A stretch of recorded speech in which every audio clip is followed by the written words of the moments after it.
Pour Samir Nasri, si le PSG a du mal cette année en Ligue des Champions, c'est en grande partie à cause de l'effectif et de Luis Campos. On va voir tout ça dans cette vidéo. Salut à tous les gars, c'est Azial. Aujourd'hui, on se retrouve pour une nouvelle vidéo sur le Paris Saint-Germain. Comme je vous l'ai dit, beaucoup de vidéos sur le PSG qui vont sortir là prochainement parce qu'il y a vraiment beaucoup de choses à dire et parce que les dernières prestations en Ligue des Champions, voilà, il y a l'accumulation de tout. Tu vois, le premier virage était face au PSV. Ceux qui avaient vu le débrief du PSV à l'époque, je pense, se rappellent que j'avais fait un débrief où j'avais un peu craqué.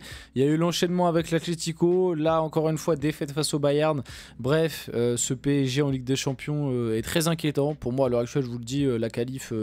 pour moi, j'estime que c'est mort. Hein. Même si, bon, le côté supporter est toujours là et tu te dis, j'ai encore un mince espoir qu'on se qualifie.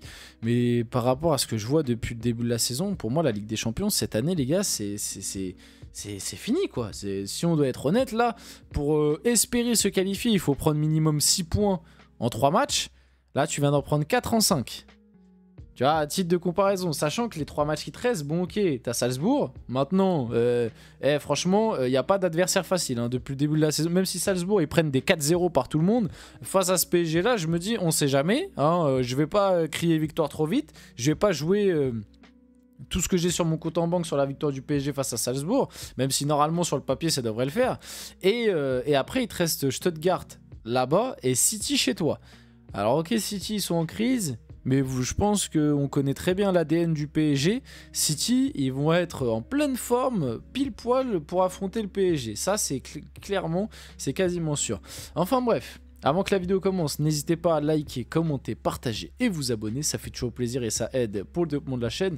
Et nous, on va pouvoir y aller dès maintenant. Et du coup, parler un petit peu de l'effectif, du projet, bref, tout ça, là, quoi, tous les termes qu'on utilise sur le PSG depuis pas mal de temps pour excuser pas mal de choses. Donc Samir Nasri, pour moi, ce n'est pas Luis Enrique le problème. Et je suis plutôt d'accord avec ça. C'est la qualité de l'effectif et Luis Campos. Et bah honnêtement, Samir, merci. Déjà honnêtement merci parce que j'ai regardé et je sais pas si vous l'avez fait mais j'ai regardé un petit peu le débrief Canal Plus là après match. Et encore une fois il y a des avis les mecs, moi je comprends pas et Samir Nasri, pourtant, tu vois, Samir Nasri, Marseillais, tu vois, il pourrait s'en réjouir, en profiter. Bon, des fois, il envoie des petites blagues, mais ça, c'est normal, c'est de bonne guerre. Mais il pourrait s'en réjouir, en profiter, tu sais, être un peu de mauvaise foi. Samir Nasri, je trouve que c'est l'un des mecs les plus justes et les plus francs sur le PSG.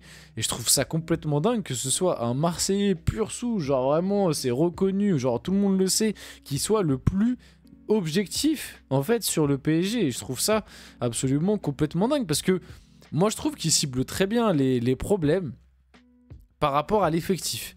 Comme je vous disais dans mon débrief d'hier, en fait, moi, la sensation que j'ai eue, et c'est exactement ce que je vous dis dans mon débrief, hein, la sensation que j'ai eue après cette défaite face au Bayern, c'est que j'ai pas envie d'incriminer Luis Enrique, j'ai pas envie d'incriminer les joueurs, parce que moi, je trouve que ce qu'a proposé Luis Enrique, il y avait des choses intéressantes, et t'as quand même dérangé cette équipe bavaroise, mais juste le truc, c'est que l'effectif, cette équipe, n'a pas le niveau. C'est tout. Les joueurs n'ont pas le niveau Ligue des Champions. En tout cas, pas actuellement. Mettez le Paris Saint-Germain. Tu peux pas te baser et faire et risquer cette saison de ne pas te qualifier en Ligue des Champions. Pour moi, si je vous le dis, je vous le répète, pour moi, si on ne se qualifie pas en Ligue des Champions, c'est tout le monde. Pour moi, c'est tout le monde dehors et on repart sur un nouveau truc. Et quand je dis tout le monde dehors, c'est aussi en partie beaucoup de joueurs de l'effectif parce que ça va faire le même syndrome que la remontada. Et après, on va retomber dans une spirale négative encore pire qu'avant parce qu'il y en a eu des spirales négatives au PSG. Vous vous rappelez, les premières années QSI, la spirale négative, c'était l'écart. Le PSG n'arrivait pas à se qualifier, n'arrivait pas à passer l'écart. Après, on a eu la spirale négative de la remontada qui a fait que pendant 3 ans, on n'arrivait pas à passer les 8e. Après, on a eu un petit peu de mieux là sur les dernières années à partir de 2020, 2019-2020. Et on a eu après 2021, demi-finale. Bon, 2022, on est retombé dans nos travers. Mais l'année dernière, 2023, 2024, demi encore une fois. 3 demi là sur les 5 dernières années. Donc, on peut se dire c'est un peu mieux. Mais si là, cette année, tu te fais éliminer de la Ligue des Champions en phase de poule, mais ça y est, tu vas retomber dans une spirale négative. Surtout que, c'est pas pour être méchant, mais on le remarque très très bien. Cette équipe, c'est une équipe de gentils. L'équipe qu'on a, là, notre PSG à l'heure actuelle, il y a beaucoup de joueurs sympas, il y a beaucoup de bons joueurs, mais c'est des joueurs gentils. C'est une équipe de gentils. C'est-à-dire que si demain, il y a élimination en poule de Ligue des Champions, mais la moitié des joueurs de l'effectif, ils sont en dépression. Mais vraiment, je vous le dis, franco, la moitié de ces joueurs n'ont pas le mental de... Voilà, ce ne sont pas des monstres mentaux.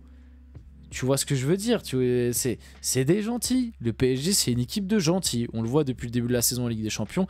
Voilà, et pour moi, l'un des responsables de tout ça, du coup de cette qualité d'effectif, bah, c'est bien évidemment Luis Campos. Parce que moi, j'entends la Zumba qui est faite. Enfin, la Zumba, je suppose que certains ont leur source. Hein. Le truc qui est fait comme quoi c'est la faute de Luis Enrique parce que c'est Luis Enrique qui a construit l'effectif et c'est Luis Enrique qui a fait le mercato cet été. Alors moi, je vais pas remettre en question une chose, c'est que oui, je pense que Luis Enrique, il a son mot à dire sur les recrues et que peut-être il y a des recrues qu'il n'a pas voulu signer cet été du côté du PSG, notamment peut-être un Victor Osimhen. Ok. Maintenant, les gars, arrêtez d'être stupides.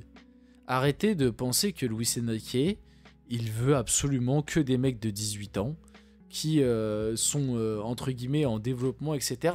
Moi, je suis quasiment sûr que Luis Enrique, cet été, un Kvaratskhelia, il le voulait. Un Julian Alvarez, s'il avait l'occasion de le faire, il le prenait tous les jours parce que ça correspondait exactement à ce qu'il voulait.